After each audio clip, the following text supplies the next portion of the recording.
Today's adventure takes us to Lake Forest, Illinois, and to Lake Forest Cemetery. And you can see behind me the wonderful entrance to the cemetery. The date is 1919 on the entrance, so I'm not sure if that's the date the cemetery was named or if the entrance was built or what it was, but I know the cemetery goes back into the 1800s for sure. So today we're going to take a tour to this cemetery. There's some famous people buried in the cemetery. I'm going to tell you some of their stories, including famous director John Hughes. He is in the cemetery. So come join me as we explore Lake Forest Cemetery. Welcome everybody to another video. A beautiful March day here on the north side of Chicago as we enter Lake Forest Cemetery with some just beautiful gates. Look at those gates. At the top there it says, in loving memory of, and John something Barrel, July 1916. So these gates, maybe this whole entrance was in loving memory to him. But these gates alone, I feel like I can do a whole video on. I mean, look at the old block. These are amazing, amazing iron gates. Because I'm turning this into an Iron Gate YouTube channel. Just kidding, of course. All right, let's go in here and let's see what we can find.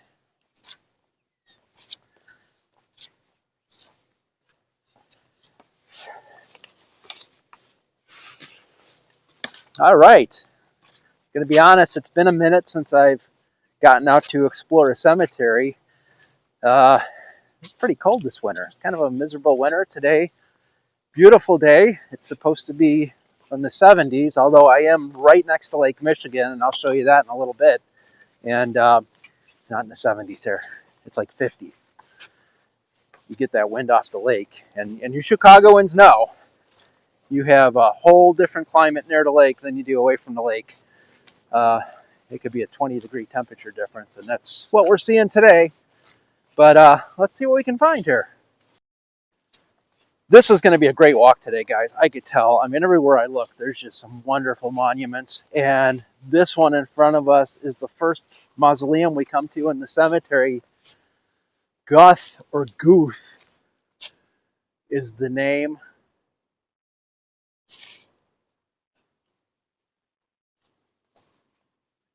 Look at these black marble columns.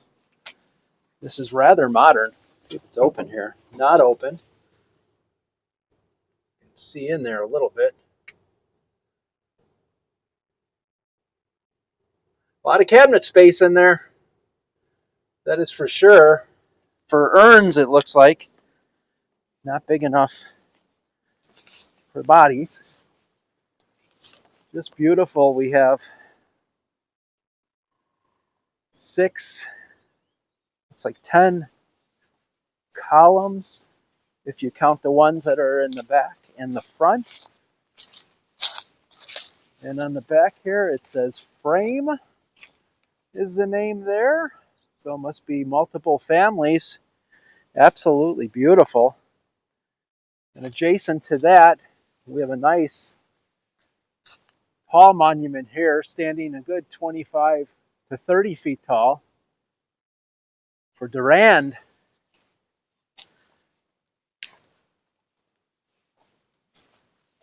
And we see The Durand family here, numerous, many Durand family. This might be the matriarch here, Paul Durand, 1881 to 1885. Well, not the matriarch if he was barely 4 years old, but this might be the first one here to Joseph and Florence Durand. And here's Florence. Florence lived to 1899, not very old. And here's Joseph here. So here is the matriarch. Came from New York.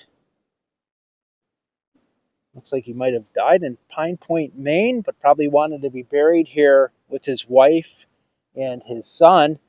And he passed away in 1917. Look at that. That's beautiful. Another thing that is beautiful right behind me here as I pan the camera over, there in the distance is Lake Michigan. Can you imagine the worth of this property today? High up on a bluff overlooking the lake. Look at that.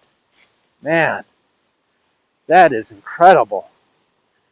I mean, that's a 100-foot bluff right there. And you can hear the waves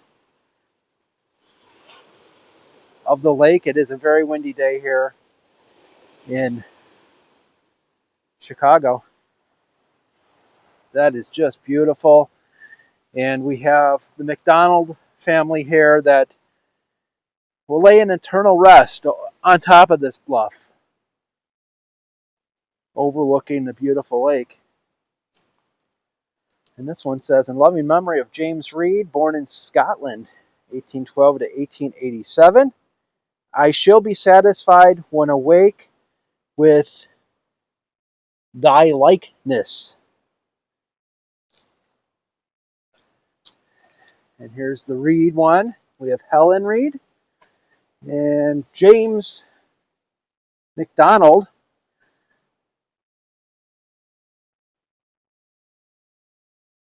She died in 1883, it looks like. And he passed away in 1893. Wonderful monument.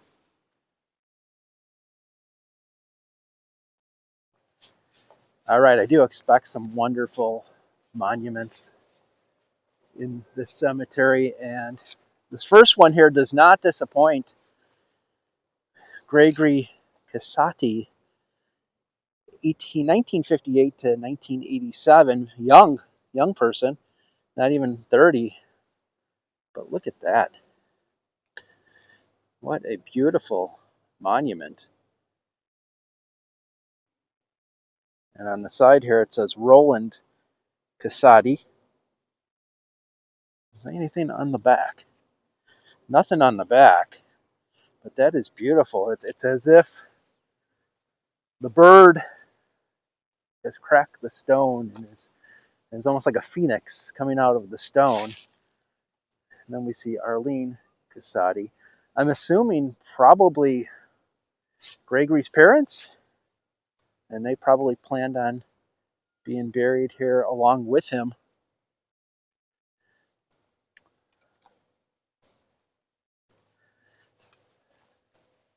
Another beautiful monument straight ahead. Look, I've never seen anything like this. The names here is Mujlias. I'm sure I butchered that. Anderson, 1925 to 2018. And then next to that, before I go to the monument, is this, which I believe is blank. I don't think there's anything on that yet. But look how beautiful this is. We see trees. We see an owl. We see a fox.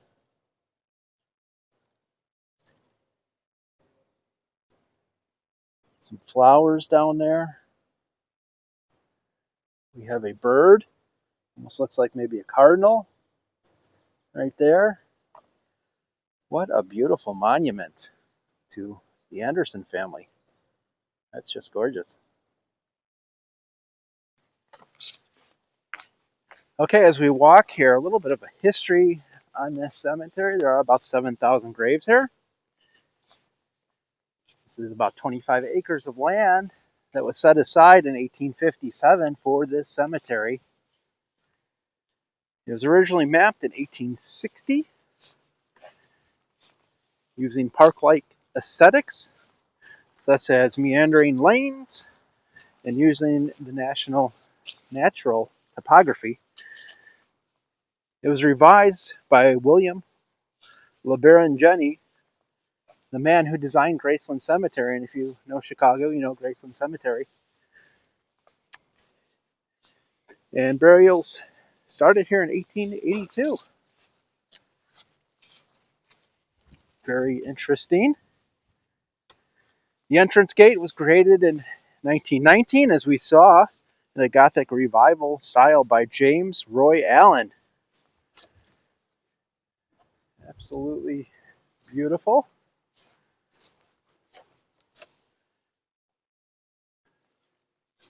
Look at this beautiful monument. Iacobino? Something like that. It looks like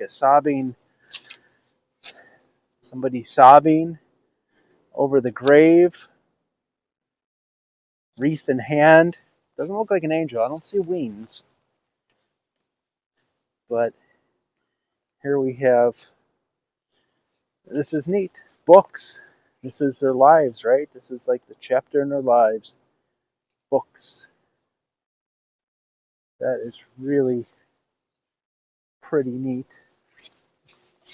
Another thing that looks really pretty neat as well is this life-size deer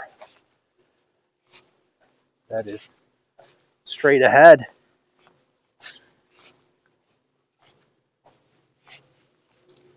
Look at this. That is something. It's Betty McNabb Rich, 1927 to 2018. And this must be her son, William Rich, 1965 to 1990. So he was not very old when he passed away. But an awesome monument to the Rich family. Okay, so guys, I'm going to tell you the story of a man that, well, made my childhood awesome. And probably a lot of yours as well. And that is John Hughes. He directed, wrote, and produced many films in the 1980s. Films that you probably know, such as 16 Candles, The Breakfast Club, Ferris Bueller's Day Off, Planes, Trains, and Automobiles. Look at this. Oh, wow, that is stunning. Absolutely gorgeous monument. This is white. Kimberly Hastings white. Just beautiful. All right, getting on to John Hughes. Many different movies. So John was born in 1950 in Lansing, Michigan. He was the only boy of 4 children. And here is something of interest. Here's a good trivia question for you. The Detroit Red Wings were his favorite team, and Gordie Howe was his favorite player. And if you remember, in Ferris Bueller's Day Off, Alan Ruck, who played Cameron Fry, wore that jersey. And that jersey that Alan Ruck wore in Ferris Bueller's Day Off was given to Hughes by Gordie Howe. That was an official Gordie Howe Detroit Red Wings jersey. Who knew?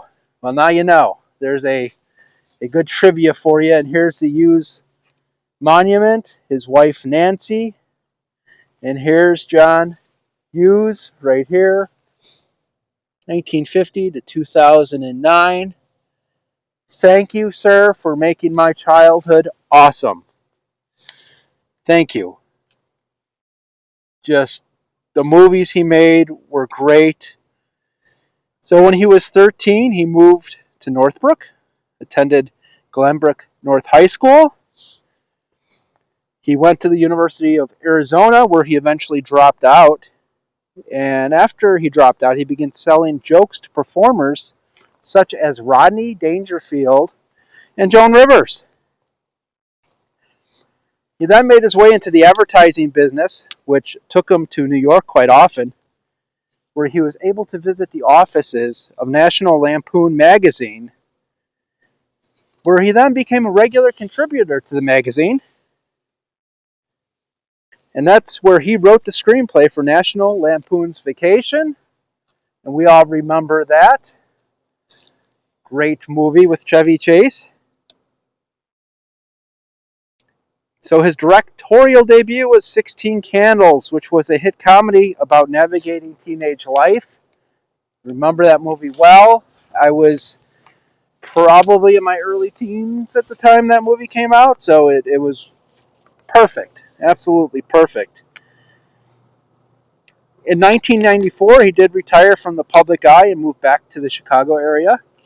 You notice many of his movies were filmed here in the Chicago area or had Chicago themes to them, which made it even better because I knew where those locations were.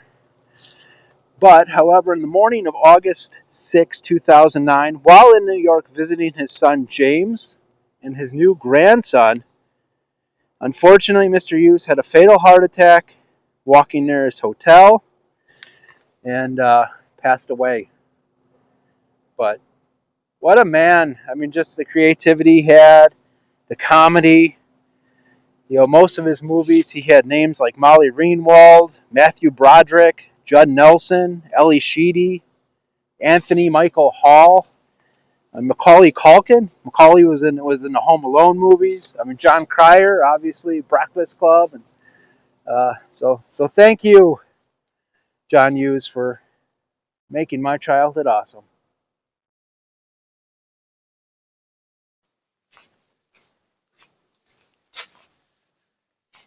Okay, guys, as I'm walking here, I need something from you guys.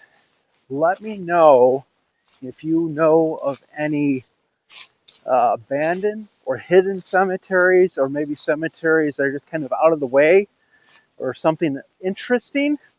I would like to know about it. I would love to explore there. Now's kind of the time to explore abandoned cemeteries when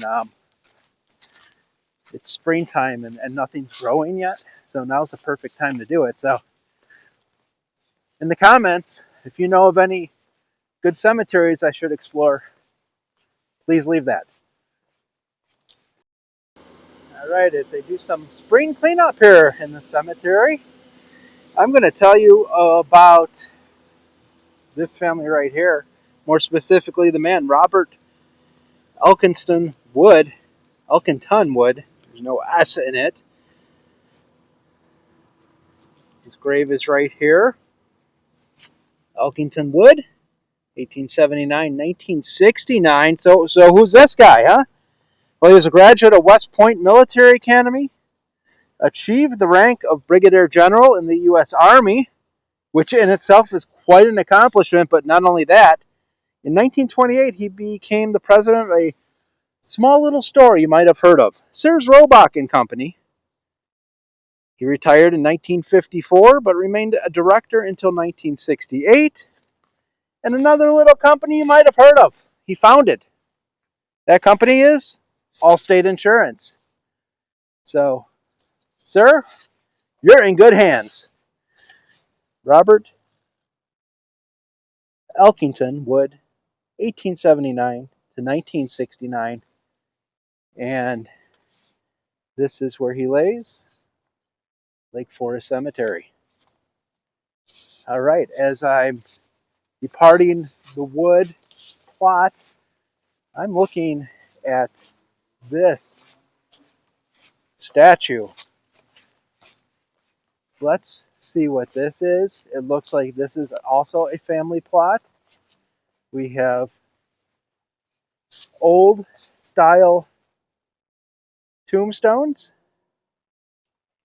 Blair family, Helen Blair, William Blair, a couple of Helens, Helen Bowen. Wow, there's two Helens. So we have Helen Bowen Blair, died 1972. And then we have Helen Bowen Blair, the daughter of Helen Bowen Blair, who died 1930, it looks like, at a young age of 15. And this is what caught my eye. Beautiful angel statue in loving memory of Helen Bowen Blair by her parents, William McCormick Blair and Helen Bowen Blair, 1890, 1972, and then William, 1884, 1982. So he was 97 years old, so he lived quite long. But that statue there was a memorial to their daughter, Helen Bowen Blair, who unfortunately passed away, it looks like at the age 1913 to 1930, so she was about 16, 17 years old. And then we have some more here. William Blair III, he was rather young too, 1962 to 2004, so 41 years old. And then William McCormick Blair Jr. passed away in 2015. So beautiful monument to the Blair family. All right, this next gravesite we're going to visit is that of Keith Magnuson, and those from Chicago, and especially those that are Blackhawks fan, know who Keith Magnuson is. Here he is, Keith Arlen Magnuson, 1947 to 2003. So he played for the Chicago Blackhawks from 1969 to 1980. Helped them reach the Stanley Cup Finals in 71 and 73. He was an All-Star in 71 and 72. Team captain in 76 through 80. Became the head coach in 80 to 82. And unfortunately died in an auto accident in 2003.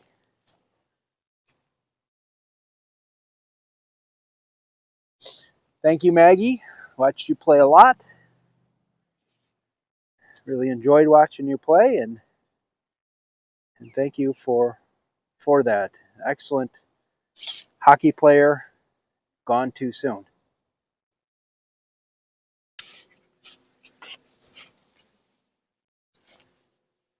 So we come up on a grave here, this grave of Ralph Austin Bard Sr. He was Assistant Secretary of the U.S. Navy, 1941 to 1944, and Under Secretary of the Navy, 1944 to 45. And we see him right here, 1884 to 1975. As Assistant Secretary, he was responsible for managing the Navy's civilian personnel. And later in life, he went on to become an investment banker and public servant. The grave of Ralph Austin Bard. All right. Mausoleum time. Clayton Mark is on the door of that beautiful mausoleum. Almost looks like a Greek style of the Pantheon or something of that nature.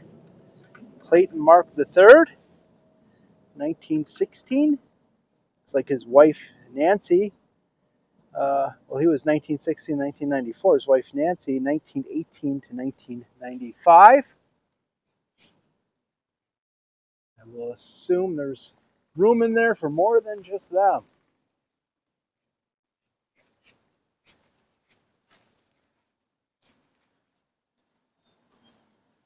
What a beautiful, beautiful mausoleum.